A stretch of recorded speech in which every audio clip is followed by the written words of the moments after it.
From the banks of Dewey Lake, it's the Dewey Pod Monster.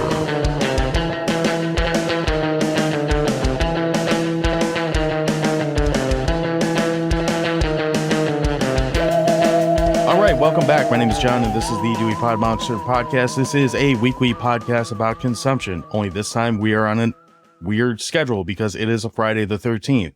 Before we get into that, we are proud members of the You Run Podcast Network. You can find all of our previous episodes, all of our upcoming episodes, and all the other great members of the You Run Podcast Network at yourunpodcast.com.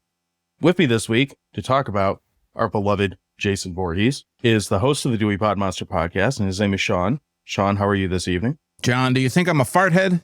Do you think I'm a fart head? You need to cut in a bunch of kids saying yes, otherwise this joke doesn't land. And then, if you haven't noticed, we also have a guest with us this week. We're very honored to have Justin back from Pop Culture Reflections podcast. Justin, how are you? I'm great, and I'm never better than when I'm talking about Jason Voorhees, but I think you know that. I'm going to remember that for the end of this episode, so I'm glad to hear you say that. Justin, before we get into Jason, what do you have going on at... I know you've got a bunch of stuff going on now because you got Greg doing stuff with you, but what's going on over at Pop Culture Reflections headquarters over there? Oh, man, yeah, so thank you. Greg and I getting together, doing our sub-series has kept me pretty busy. I also have a lot of stuff recorded ahead of time. I've never been as far ahead as I am right now, just booking a lot of guests, doing a lot of movies that I've been trying to get to for a while, so I got those either scheduled or already recorded, so I got a lot of fun stuff going there, and Greg and I have some more stuff, up our sleeves when it comes to our sub-series. So, yeah, really busy with that and life in general, work, family, play, all that stuff. Most of those are good things. I don't know about the work part. That's usually not the funnest work's part. Terrible. Yeah. Necessary evil. That's it. And it's always feels nice. Always feels nice to be ahead. Like not, oh shit, I got to get this episode up. Yeah, that was me a year ago, but I'm in much better place now. We usually have at least one or two recorded. That's about all I can say. Sean, you got anything you want to add before we start getting into this next chapter of the Friday the 13th saga? No. All right, man of many words, let's hit the noise on the cherries, and we are going to start right off with our third-party review for Friday the 13th, Part 6, Jason Lives. This review is from Dominic, and I don't think Dominic has a good concept of phrasing. Gives this movie 5 out of 5 stars, and says, Jason Voorhees came back, and Jason came hard. That's the entire review. Jason coming aside, Sean, what is this movie about? All right, so for that, we go to IMDB and we look up the words Friday the 13th, Part 6, Jason Lives. And we find a movie from 1986. It's rated R, and it's an hour and 26 minutes. It gets a 6.0 out of 10 with 54,000 ratings. We're going to read the storyline or the plot. Never know which one's first, but we read it first because they wouldn't put it on top if they didn't want it read first. It says, Tommy Jarvis exhumes Jason Voorhees to cremate his corpse, but inadvertently brings him back to life instead. The newly revived killer seeks revenge, and Tommy may be the only one who can stop him. And if we scroll on down to the storyline, it's very similar, but this comes care of Michael Silva, constant contributor to the show. You can find him at silvamd at clio.bc.edu. He says, Tommy Jarvis returns to the graveyard to make sure Jason Voorhees is dead and accidentally brings him back to life. Now it's up to Tommy to stop Jason's mindless killing and put him back where he belongs. Quite the build-up. So, Sean, I'm going to ask you before we get into breaking down this movie, why don't we go get the cast out of the way real quick? There's really only 2 people that I'm overly concerned with, but let's see who you want to bring up in this cast. Oh, there's tons of people. I'm sure you'll be much more people. You'll be much more versed than I am, but we have Thom Mathews who plays Tommy, and he's been in tons of stuff, but you may know him from Return of the Living Dead 1, and I guess he's in 2. Friday the 13th, this one, Jason Lives, Blood Match, just a bunch of stuff. A lot of fan films, Friday the 13th fan films, etc. Mean Guns. Yep. Never Hike in the Snow, Warpath, etc., etc. We've also got Tom Fridley, who plays Court. He's a veteran of this show. We've had him on for Fan of Them All and Playing with Fire, one of John's most favorite movies of all time. We've got Renee Jones, plays Sissy. She was in Days of Our Lives for 30 seasons, something like that. Vinny Gustafaro. He was on 27 episodes of NYPD Blue. He was also in Shocker and Next of Kin, the Patrick Swayze classic. And then this go round, we have CJ Graham as Jason. I just wanted to recognize 2 other people really quickly. We've got Ron Palillo, who was Horshack from Welcome Back, Kotter. He gets his face punched in pretty early in his, He got his face punched in by Dustin Diamond in celebrity boxing. He doesn't last very long in this movie. A lot in this. Yeah. And then we have Tony Goldwyn. This was his first role, I think, in Hollywood. He plays Darren. He was one of the guys in the guy in the VW Bug. He was in Ghost, Last Samurai, Gordon Gray, and Oppenheimer. He's been in a ton of shit, but this was his first role. I want to say at the time of this recording, I enjoy the fact that Tom Mathews' picture right now, looking at it on IMDb, is his picture from another Friday the 13th fan film. It's from Never Hike Alone 2, which I'm going to tell you now, I don't know if it's still on YouTube, but if you haven't watched Never Hike Alone 2 and you've wanted like an old-fashioned Jason movie, go watch that now because it's amazing what you can get away with in a fan film now. And it's thoroughly impressive that they're even allowed to make these films. The whole Never Hike Alone series is worth watching, but part 2 is definitely the apex thus far. That said, let's start by kind of opening the door and seeing how we got into this movie. I know we're all, at least to some extent, Friday the 13th fans.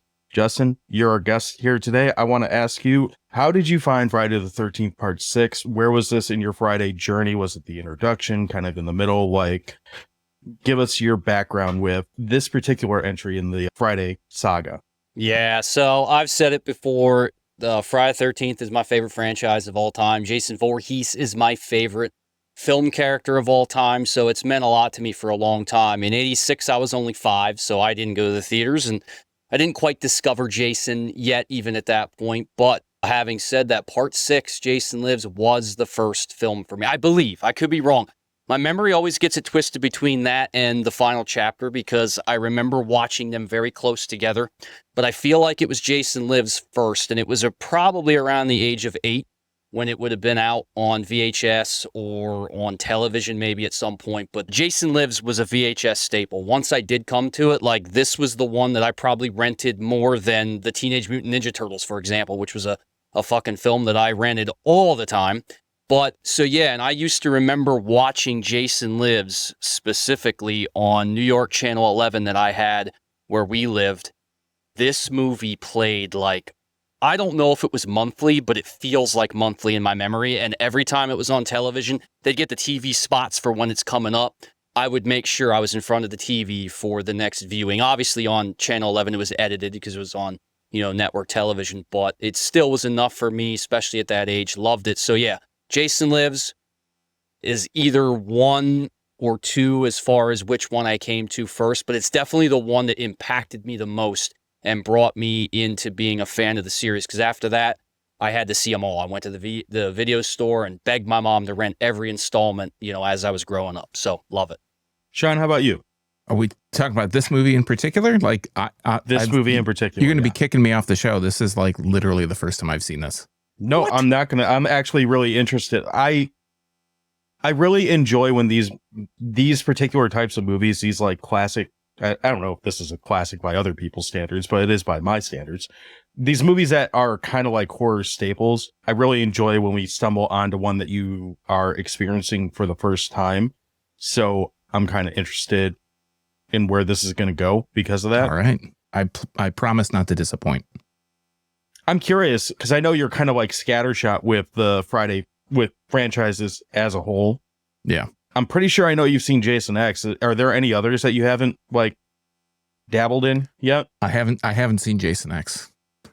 You haven't? Oh, God damn it, Sean. Now we have to keep this show going for at least 4 more Friday the 13th. Yeah, that's fine. I'm good. I'm down for it. Good. I don't know what I haven't seen. I haven't seen Jason Goes to Hell. I don't think I've seen 7. To be honest, those are the 2 that you're going to have the most interesting opinion on, whether you love them or hate them. Those are the most like, this is a franchise with the main character that they eventually shoot into the space. And those are the 2 weirdest entries in the franchise by far. I'm actually looking forward to watching that because I haven't seen it and it sounds amazing. Well, it is. For me, like, yeah, I don't remember exactly where I saw this one first. Justin said these were movies that I rented frequently. I'm sure I recorded them off of Monster Vision or something like that at some point in my youth and wore those tapes out too. This movie for me is kind of firmly in the middle of a lot of things. I know I discovered it in the middle. I have a lot of opinions on this one that are probably going to piss Justin off a little bit, but that's okay. Hopefully he'll yell at me. I'm actually kind of wouldn't be mad about that. But I also see the appeal with it. This is widely considered, if you were to poll like your average Friday the 13th fan, I'd say this is one of the easily in the top 3 that people are going to rotate in their one. Probably if you shake up 1, 2, and 3, this is probably in there in some order for pretty much everyone. Maybe not everyone, but pretty much everyone. This movie is one of the first movies. I'm going to just kind of break into it a little bit and then we can talk about stuff we like and stuff we don't like. This is one of the first movies that really changes the tone. We talked about that in 5 and how I've always had not an issue, but there's a noticeable change in how these movies are made after part 4. They go from that like late 70s, early 80s. I know Sean doesn't like this, but that borderline grindhouse look. And they kind of, in a lot of ways, they invent what slashers became in the late 80s and 90s. They become campy and hokey. They're kind of butchered by the MPAA. So a lot of stuff you start seeing is off screen and very like cherry colored blood as opposed to what you got before where it just kind of had a more guttural feel. That could be good or bad. This movie especially, I feel like more than any other movie in the franchise, this is the movie where it seems like they set out to intentionally have fun with it. Not unintentional slasher horror movie trope fun where it's like these characters are stupid and they're getting mowed down. This is more like these characters are stupid and they're ripping off one-liners. They're saying stupid things. There's no nudity in this movie, which is really bizarre for a Friday the 13th movie. Honestly, like, I might have bitched about that when I was 13, but at this point, I don't really care. There's a lot of ways to find nudity. I don't have to go to a Friday the 13th movie just for that. And the one thing that the sex scene that we do get, it delivers in being as ridiculous as it is nude, I guess. I'm going to go ahead and switch it up. And since I know where Justin's going to go with this, I'm going to ask Sean. Sean, were there things that you liked in this installment of Friday the 13th? Oh, absolutely. I mean, if that's is yes or no question? Yeah, no, absolutely. Let's start with some positives. What are some of the things that you enjoyed here? Well, the thing I wanted to point out is who is burying Jason and putting the headstone. This guy's okay. So kills all these people. Do you want the supposed answer? Is it his dad or something? That's the supposed answer. His dad's name is Elias. He was in the original draft of this script.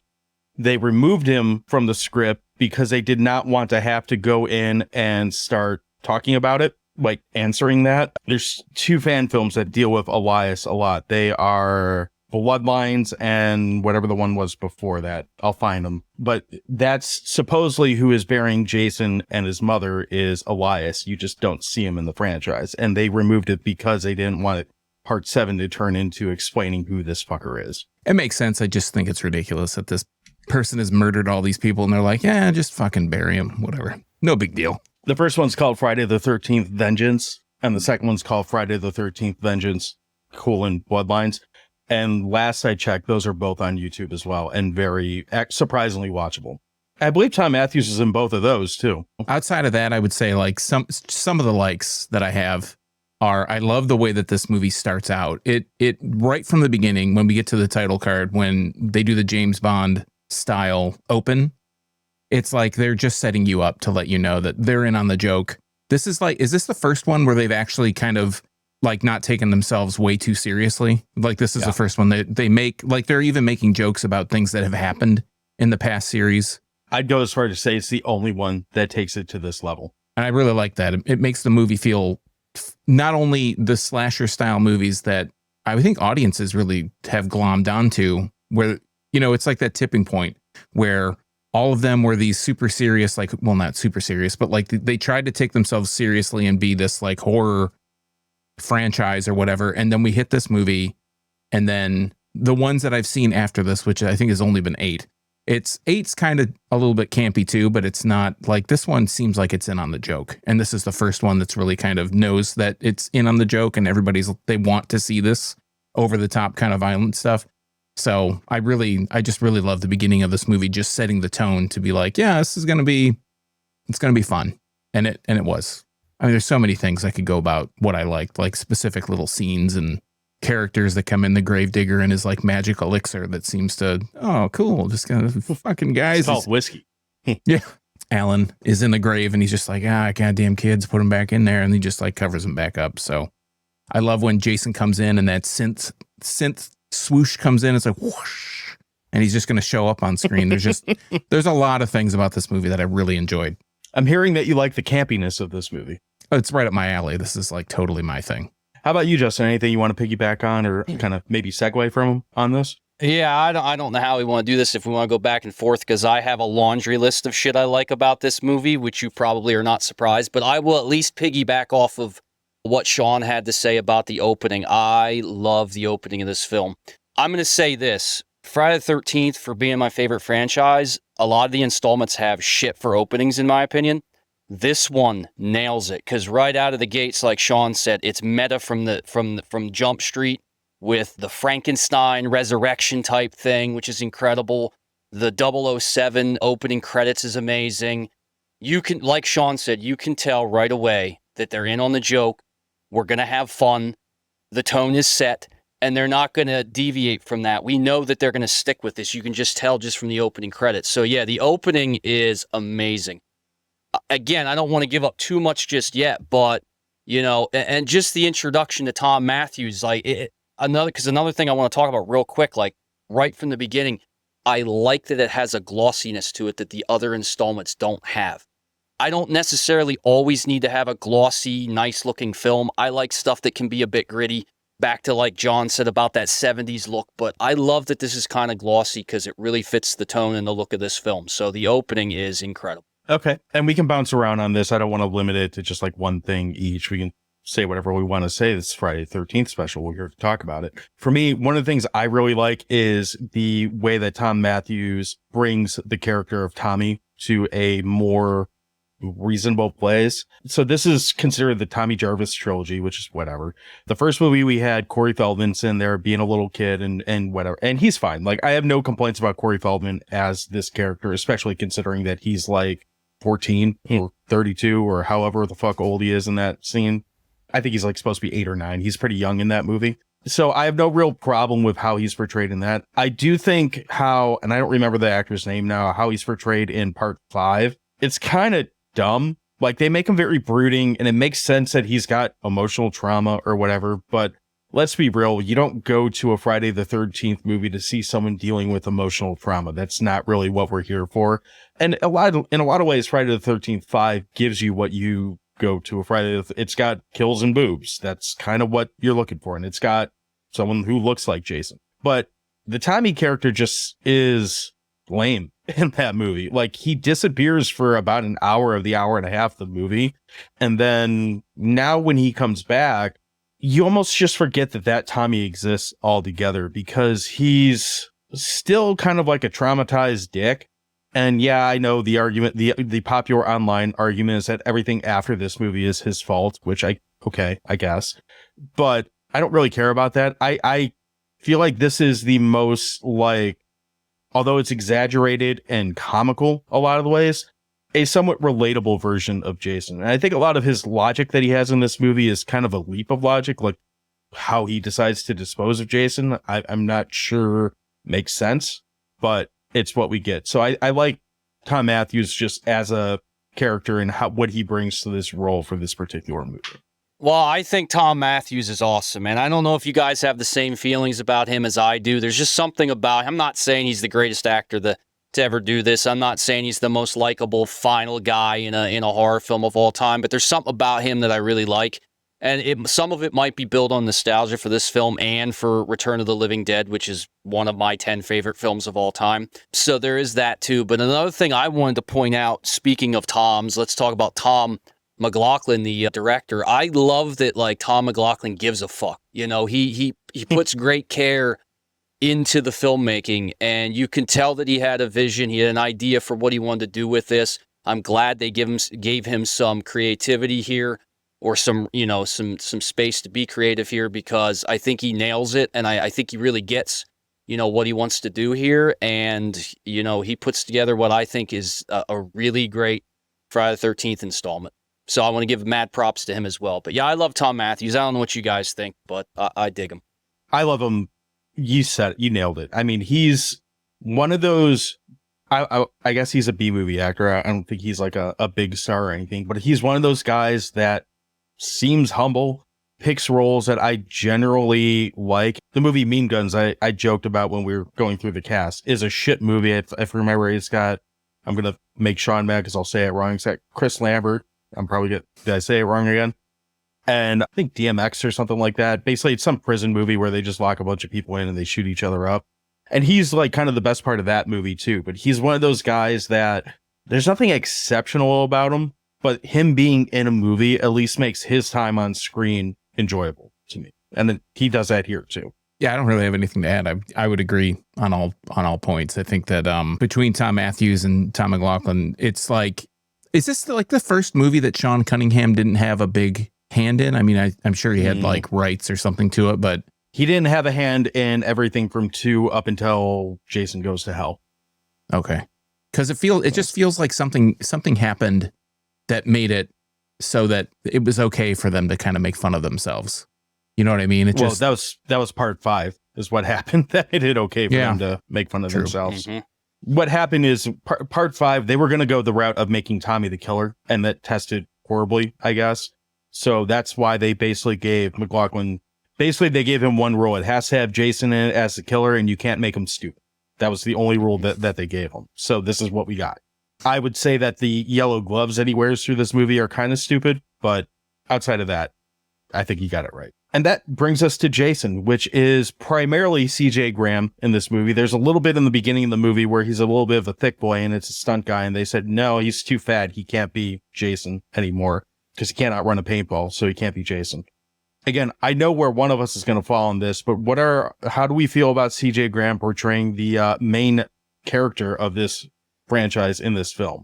I was just going to say, for me, I don't really notice much of a difference between the different actors or stunt personnel that play him. So it didn't matter to me. He was a big guy. He was imposing.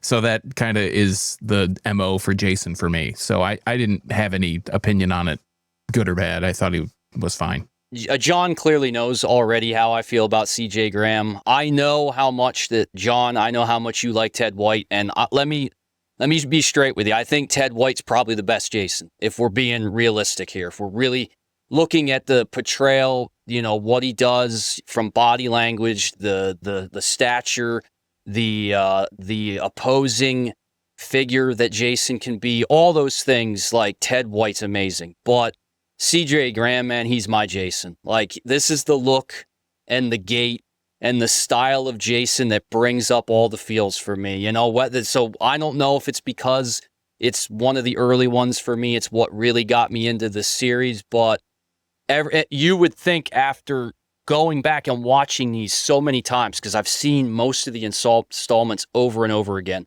and there's things I like about pretty much every film in this series. And as much as I really think Ted White's great, there's just something about CJ Graham, something about him being portrayed as Jason, the way he looks on screen, again, the way he walks, the way he carries himself. And I think, and Ted White's similar to this, the fact that it's kind of a one-off, and then we, obviously got who we got later on, but, I just really love that he's a part of this film, the film that I love so much. So yeah, CJ Graham's it for me. Even, again, no issues with Ted White. I think he's awesome. And again, I think he's probably objectively the best version of Jason. Yeah, for me, I like CJ Graham in this. I would, if I had to rank them, I'd probably have them behind Ted White and Brooker. I think both of those, and I think a lot of that has to do with they kind of made Jason the character that we all think of as Jason. So I think that has a lot to do with it. That said, CJ Graham brings a lot of similarities to what we get with Kane Hodder for the next 3-4 movies. 4, 7, 8, 9. He did Jason X, right? Was that he him? did X too. Yep, correct. Yeah. So the next 4 movies are going to be Kane Hodder, and I don't agree with the widely held belief that he's the best ever to do it, but that's a conversation for a few months from now. CJ Graham brings some of the similar qualities that people like about Kane Hodder, though. He has those little ticks and those little nods that Kane gets really well. He's got I really like that they gave him the scenes in this movie with the kids in it where he walks away from the kids. Not that I need a Jason with a conscience necessarily. I'm not really concerned about that. But let's be realistic. Like if he just massacred a bunch of like toddlers and like young kids, this be a whole different movie than what we're talking about and what we got. Maybe that would have fit in part like 2. It does not fit in this movie. And I'm glad they kind of left it out of it. And truthfully, like if we had Ted White or Brooker or even Derek Mears in the, the Waiter movie, I don't know that the way they portray that Jason, that it would have worked. And it does for this one. So, there's something to be said about a guy who's wearing all the makeup. He's a big hulking guy that actually can portray a little bit of character through that. And if I remember right, CJ Graham is a ex-Marine that they just called because he's like a huge guy and, they could make him play Jason. He does it pretty well. I will say, as far as the look of Jason on this, it's okay. Like I said, the gloves, for whatever reason, the yellow gloves just annoy the shit out of me in this one. I don't like those. I would, even if they had started yellow and been like blood red and dirty by the end of the movie, I probably wouldn't complain about it, but they look kind of weird. And there's a few scenes in this where Jason looks kind of weirdly skinny, especially when you contrast him to the beginning of the movie where he's like got ghetto booty Jason and he's, killing off paintball guys. It almost looks like he went on a diet during the middle of his killing spree, which doesn't entirely make sense, but it's a Friday the 13th movie. I don't necessarily need it all to make sense. I get not liking the yellow gloves, but I will say this in its defense. I love the fact that this Jason is the easiest one to do as a costume, right? You can have the tool belt, you got the yellow gloves, it's identifiable, and that's what I love about it. The other thing I really like, but I think the remake did it better, is I like the idea that this Jason's kind of going to work, man, right? He's like hunting.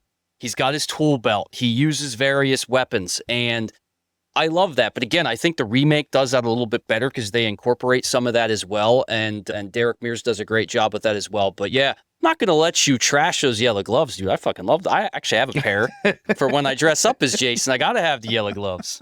I'm not trashing it. I'm just saying it's not my favorite look. I know.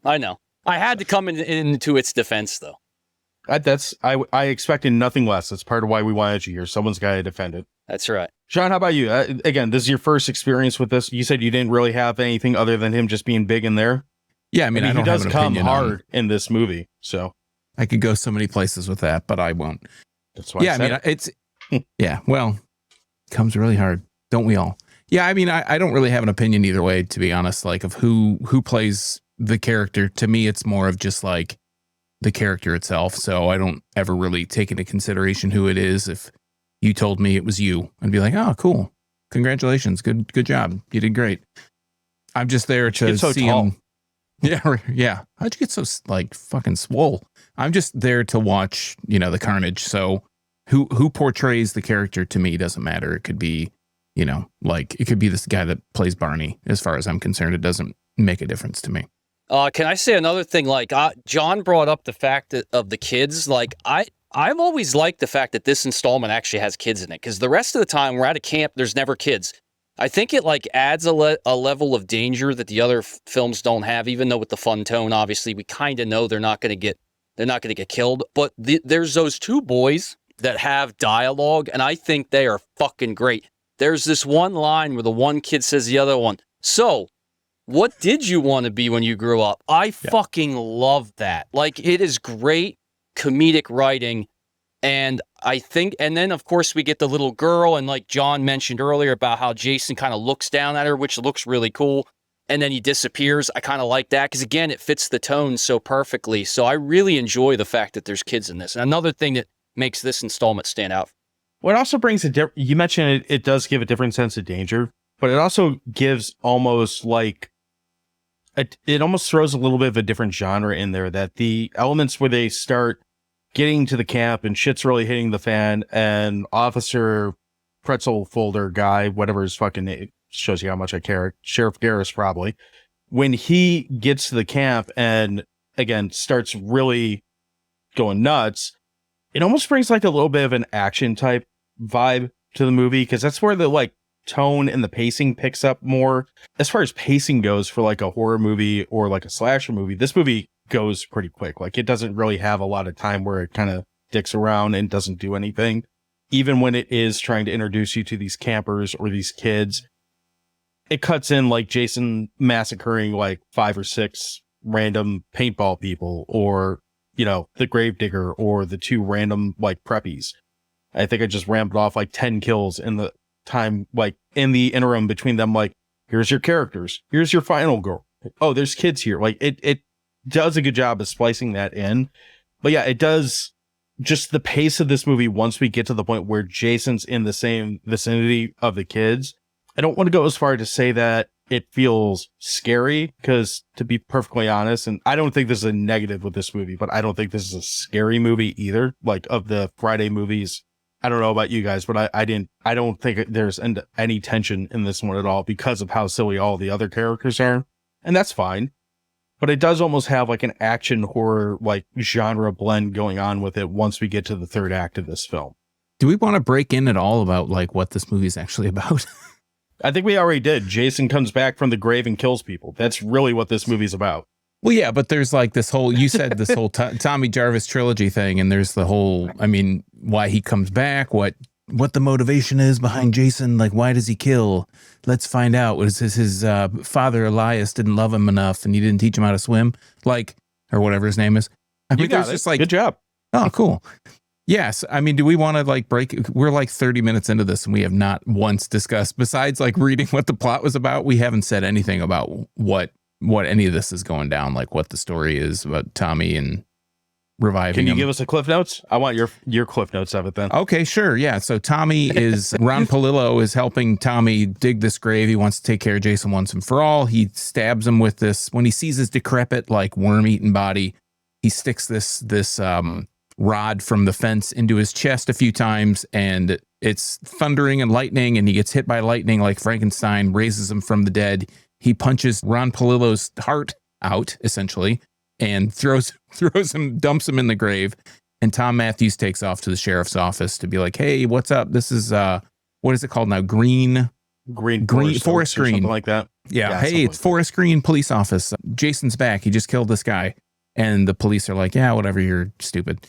You're Tommy Jarvis, aren't you? Get in the cell. So they lock him up, and the sheriff's daughter, I think it's a sheriff. I think he's a sheriff. His daughter takes a liking to good old Thom Mathews, to Tommy Jarvis. And they go back to they leave him in the cell. All the counselors are going back to the camp, and the kids are there, and Jason goes on a rampage from there.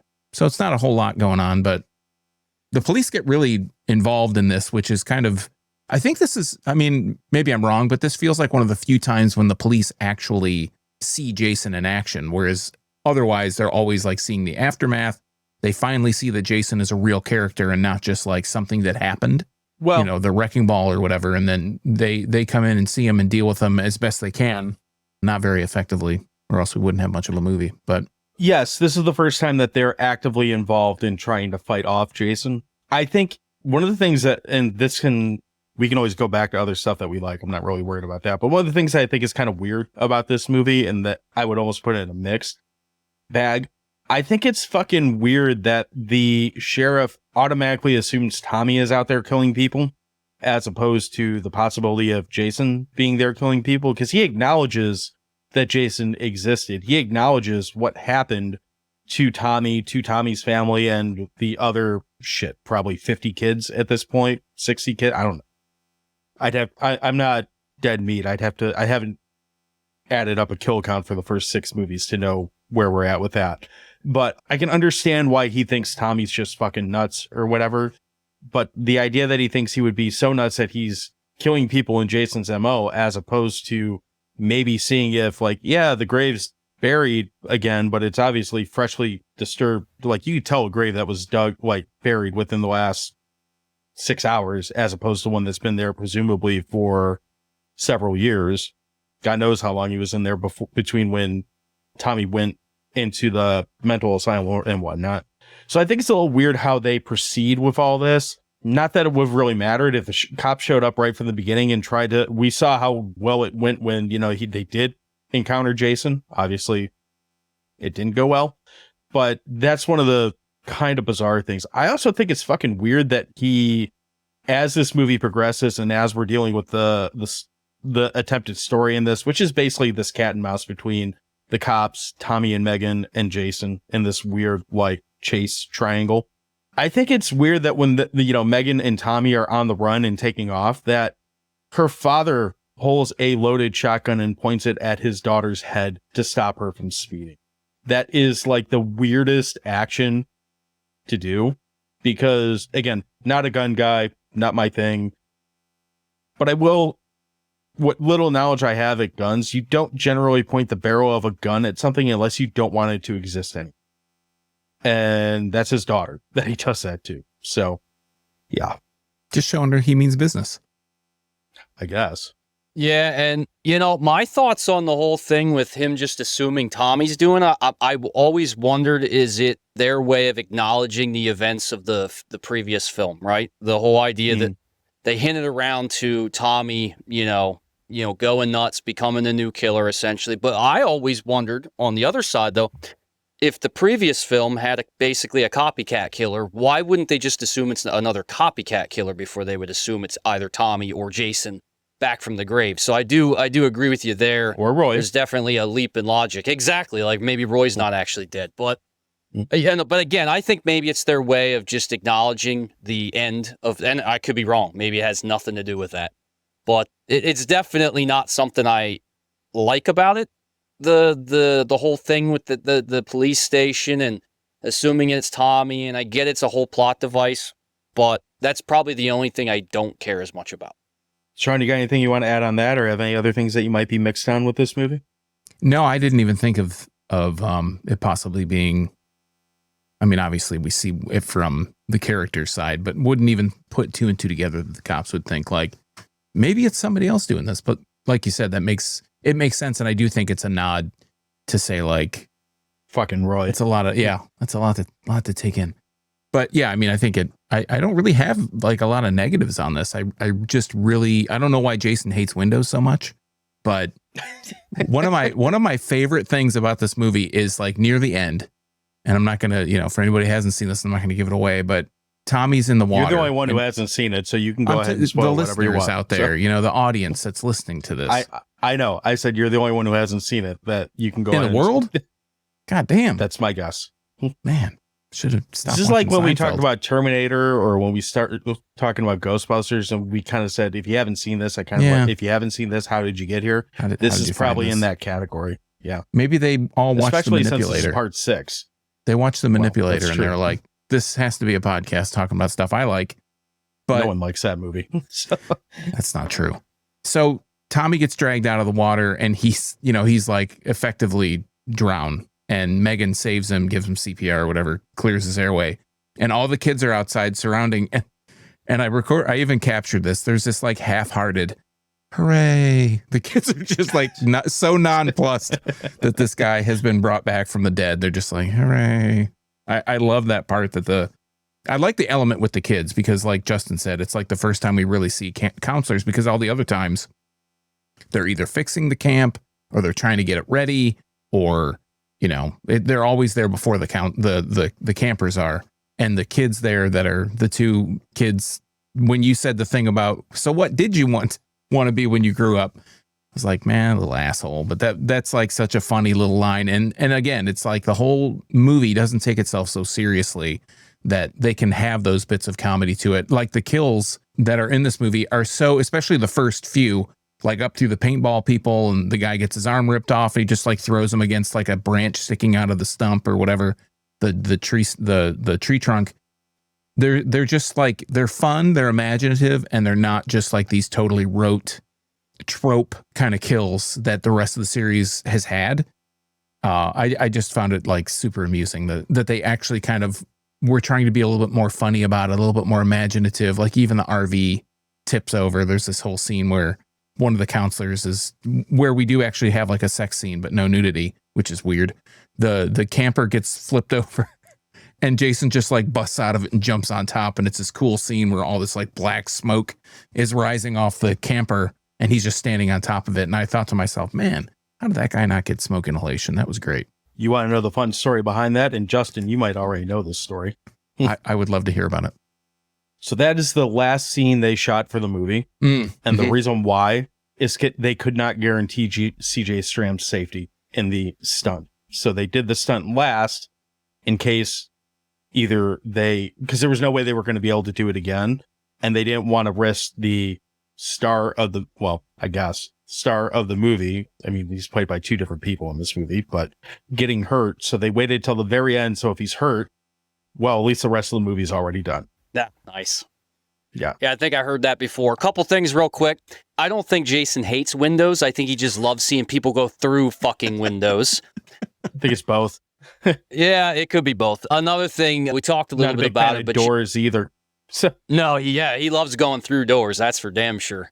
He looks really fucking cool doing it too, especially in the final chapter when Ted White comes through that fucking door. Yeah. Jennifer Cooke is Megan. I think she has great energy. The scene when she's driving Tommy to the camp and makes him duck down, and then he's right in her crotch and she's popping off fun puns. Fucking love it. Jennifer Cooke, you're awesome. Another thing, the stupid ass paintball people, okay? They're stupid as shit, but they're fun. And it's almost a little mix of Police Academy in this Friday the 13th film, which again, I appreciate the hell out of. So I wanted to point that out real quick. And yeah, the RV scene, Sean, fucking iconic, man. It's one of the like scenes that always stuck with me since I was a little kid. Seeing him come through that fucking RV and then just standing on top of it and jumping down, it just classic. Well, I love how they brought it back for the game because I didn't play the game, but I've seen enough ads for the game. And that's all the ad is. It's just him standing on top of that RV with all the smoke and all the shit coming off of it. I was like, you can't pick a more iconic pose of Jason to use for that. I mean, at least it's a relatively still pose. Like it nails it. It's definitely the first. And from what I'm thinking, at least up until we get to the New Line stuff, like the biggest stunt that they do in the entire like series. There might be a couple that are bigger, especially when Freddy gets involved because, you know, it's Freddy. He does Freddy stuff. But for better or worse, that scene alone, just again, that's kind of what I mean. Like, am I still watching a horror movie or is this an action movie? Like, it just has such a different vibe than the rest of the series has up to this point, for sure. It's a welcome, like, breath of fresh air, especially after coming off of 5. I think the reason that this movie works so well with this kind of campier attitude, this lighter approach to it, is because there's so many things in 5 that, you know, we said this when we talked about that movie, that it kind of felt like the series needed a bit of a reset, and it definitely got that with 5, but it almost feels like it needed another reset after 5. And that's kind of where we get this movie. And then, you know, it goes from there, but it really does feel like just a huge breath of fresh air compared to what we got off of the last film. And it does kind of make you come back to like, oh yeah, slasher movies can be fun. Anyone have any other major positives that we haven't gotten to yet that we want to kind of hit on before we mention any potential pitfalls of this movie? Well, I will say real quick, back to the RV, fucking douchebag Court driving the RV like he's on a drag strip is fun. And then the whole, what are you doing back there? Taking a dump. Great lines, great line delivery. And then Jason pushes Nikki's face through the fucking RV. It looks awesome. One of my favorite effects in this film. And then the other thing, you know, you kind of brought it up earlier. It doesn't seem logical for the idea to try to trap Jason underwater to take him out. At this point, doesn't make much sense. But I will say at least it does give us the iconic look of Jason being chained to the bottom of the lake, which stands the test of time, obviously, as far as the image of it. But yeah, I mean, I think we kind of point out a lot of the stuff that we really like. I could go on and on about shit that I love about this movie. And I will say real quick, like, everybody in this film, I think, plays their roles really, their characters really well. They all seem to be in on it, all move in the same direction. They all do a great job with it. Even some of the bit players, I think, are great. Even the dude that you guys mentioned earlier from Ghost or whatever all he's been in. I know his face. He's one of those type actors, but probably couldn't tell you his name. Even he, for his short period of time on screen, is kind of fun in that scene. So, yeah, I just love everything about it. I think it all clicks. Sean, what do you think about how Jason meets his end in this movie, or at least his end for the movie? I mean, this is like a reoccurring theme, right? Like because in 8, I haven't seen 7, so I know it's got some kind of telekinesis or some kind of angle to it, but isn't like he has to be at the bottom of the lake on 7 because he gets taken to via like some ship for 8. This is the first movie where they bring back or they start the idea of get him back to the lake. Now, to where Tommy gets this logic from, because he says it when they're driving back to go to start the third act. He says, I got to return him to the lake and whatever. Yeah. Where this idea comes from, I'm not sure. I also don't know how that makes sense, because this franchise starts with him popping out of the lake, theoretically. I mean, it starts with Pamela, but really, I feel like the franchise starts with him coming out of the lake and pulling, Chicky down with him or whatever. So I I never don't know said where Tommy he was a gets genius. Well, that's true. I don't know where he gets that logic, but it's the first time that it comes up like as a means to an end in the series, is that you got to get him back to Crystal Lake or Forest Screens or whatever we're calling it these days. I mean, I don't really have a problem with it, because I was just so enamored with everything else that was going on. It was like, okay, how are they going to end this movie? Oh, this is the way. Okay. I mean, this is how they end it. Okay. It is what it is. So I didn't have like a critical eye looking at it like, oh, come on, guys, you got to put him through the mangler. He's got to go dry some clothes in the 1950s dryer or anything. I just didn't have any kind of. I don't know if Justin's seen that piece of shit movie. I didn't have any preconceived notion of how they should take him out. For me, it was just like, this is a means to an end. So I guess this is what we're doing.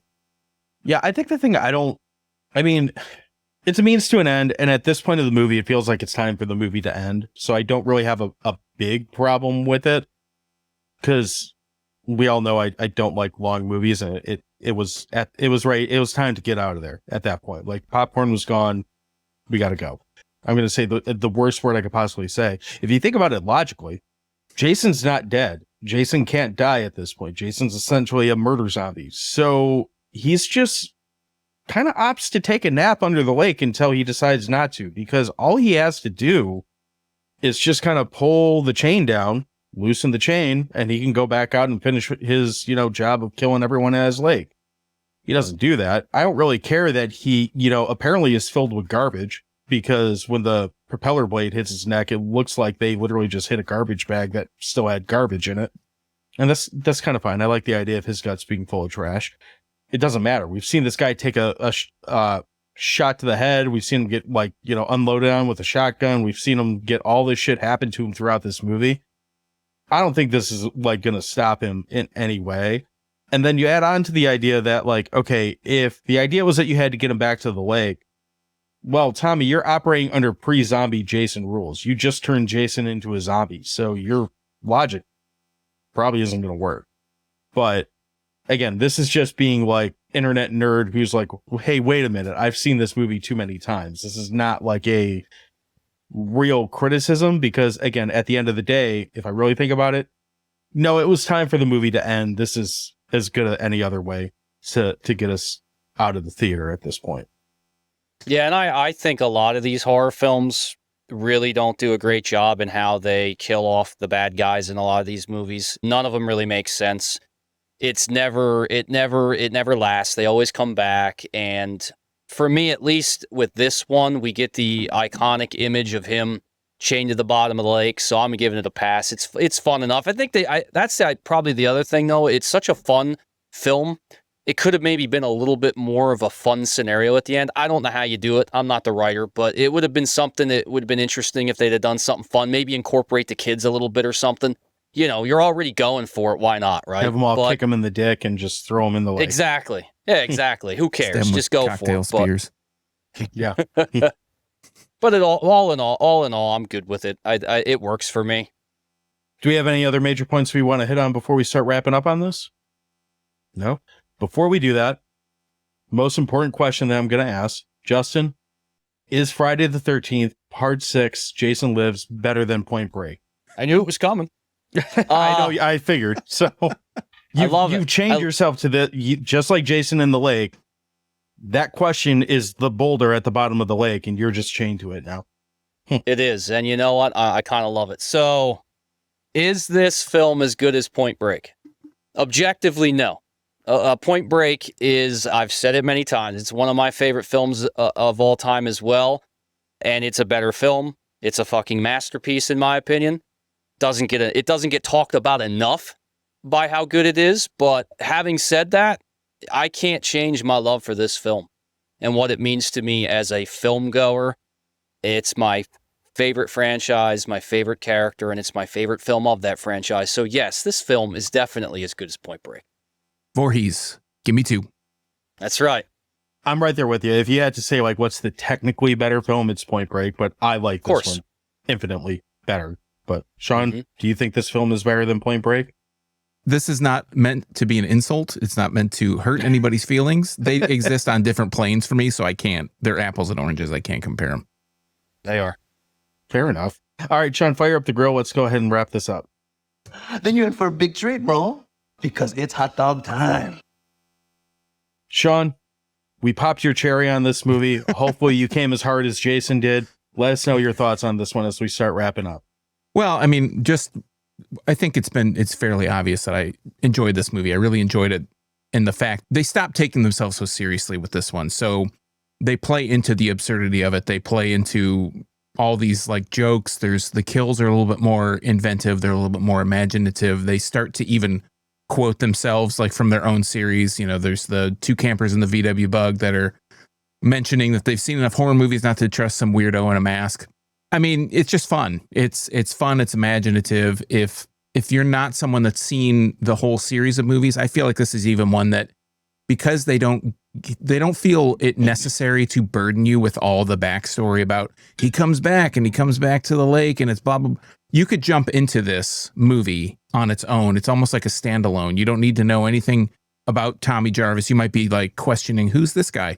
But within like 5 minutes of the movie happening in the police station, they tell you everything that you need to know. So you could actually just sit down, watch this as a one-off and not feel like, you wouldn't feel like you're lost. Not that the Friday the 13th lore is so illustrious or anything. Not that the other ones you couldn't sit down and watch, but I feel like this one in particular is really like a capsule kind of movie where you could sit, watch the full thing, watch from beginning to end. And all you need to know is that Jason is not a good guy. He's not going to sit down and have like tea and crackers with you. He's just going to kill everybody.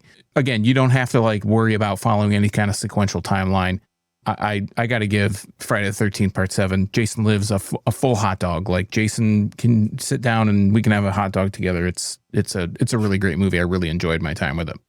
Whose hot dog is this, huh? Is it yours? Justin, I'll give you the option. Do you want to go next or do you want to bring us home on this? I'll bring you home on it. All right. So for me, this one's high up. If I were to rank these, like it's one of the better Friday the 13th movies. It's not my favorite. That's a discussion for a different podcast and we can go into all the whys and have a nerd argument about it. But this is a hell of a lot of fun. This is one of those movies that if it's on, you're not changing the channel. Not that people have channels anymore.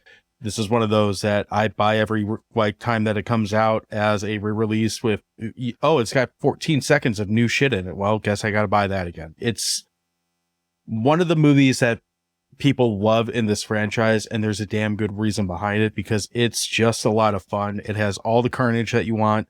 It's a little silly at times, but that is just what this movie is, and it does feel like it kind of reinvigorated the love of this character. Now, what happens after this, again, we go up and down a lot after this movie, which, again, it's another discussion for another day, but this is all the hot dogs. This is all the Jason gets the hot dogs, whatever. I love this movie and I will continue to rewatch it quite a few times. You know, it's only my first time watching it this year. I'll probably get through it at least 2 or 3 more times by the end of the year. Whose hot dog is this, huh? Is it yours? All right, so we've said it all. Thom, McLoughlin and team set out to make a fun action comedy horror, and they execute that mission perfectly. This is infinitely rewatchable, just like you said, John. This Jason is almost close to a universal monster, which is another thing I appreciate about it, especially from an 80s slasher. It is as entertaining of a horror comedy film you will ever see. Much like you, John, this has been a movie that's been a part of my life forever, for as close to forever as it needs to be. And I will continue to watch it multiple times a year for the rest of my life because I absolutely love it. This movie is, like I said, to me, as much as I love the final chapter and part 2, they're probably 2 of the best in this franchise. This movie is Jason to me. It's what made me fall in love with this series and with this character. So when it comes to hot dogs, not only is it all the hot dogs for me, this is such a good hot dog. You don't need a bun. You don't need any of the dressings. No mustard required. He's No raw banana dogging that thing. peppers. That's right. No dill relish. None of that. Just the biggest, juiciest, hardest hot dog that you will ever taste. I fucking love this movie. It's perfect. Well, that just might be the best damn rating that we've ever had on this show. So, all right. Before we get out of here, Justin, the floor is yours. I want you to tell everyone where they can find your show, everything you got going on. Please show your wares as much as you possibly can. We love having you here, and yeah, the floor is yours. Well, thank you, boys. It was a pleasure coming back once again. So, yeah, you can find Pop Culture Reflections anywhere you listen to podcasts. Obviously, all the big places, Spotify, Apple Pod, Podbean, iHeart, all those places, Amazon Music. You can also follow me on Instagram, Blue Sky, Threads, Facebook. And yeah, I said it earlier, I got a lot of great stuff coming out. I'm trying to, you guys do such a great job covering those movies that some people may have never heard of, and then give them a reason to go see some of those. Hey, all films can be entertaining, even when they're shit. So you guys have introduced me to movies that I have since watched that, yeah, they were awful, but it was fun, and that's what I care about. I'm here to have fun. But having said that, you guys know I try to cover some of the big name films, some of the films that, are celebrating anniversaries and stuff. But, there's a couple movies that I still haven't gotten to, but will get to very soon. So I'm going to be covering Tremors, which I've been looking forward to for quite some time. I got the original Final Destination coming up, which I'm looking forward to. I have some more great pro wrestling stuff coming out later in the summer. That's going to be a lot of fun. And then, like I said earlier as well, Greg and I, we got a lot of great stuff related to music and television that's coming up real soon. So just check us out, Pop Culture Reflections. Obviously, we are proud members of the Run Podcast Network as well. So thank you. So for us, of course, as we said at the beginning, we are also You Run Podcast Network members. You can find all of our old episodes, all of our previous episodes, Justin's amazing show, and all the other great shows on the You Run Podcast Network at yourunpodcast.com. Please go there, listen to whatever you want, but also find something new to listen to while you're there, because it's a great network with a lot of great people on it, and they put a lot of time into making great entertainment for you. As for us, you can find us on all the social medias at Dewey Podmonster, except for Blue Sky, where we're at Crap.Town. That's where we normally post our question of the week, which we did not do for this episode because it's a holiday. We don't need to do extra work for holidays. We're on YouTube, and then, of course, we're on all the major podcast platforms. And you can go to our site if you want, which is Crap.Town. Sean, fill in whatever I forgot, because I always forget something.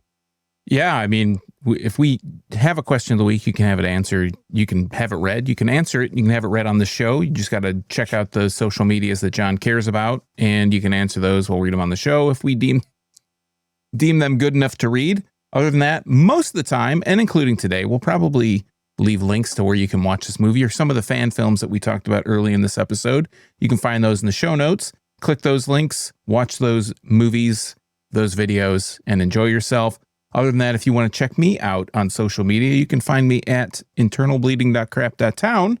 I'm on Blue Sky, and I post stupid clips about stupid movies that we talk about and stupid stuff that we watch.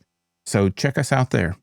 So that's it. So we will be back next week at our usual time on Tuesday or something like that. Whenever, I'm sure we'll have something that is far less entertaining than this to talk about. And we will see you next week. Swill up, Bud Warrens. We'll talk to you later. You can run, but you can't hide.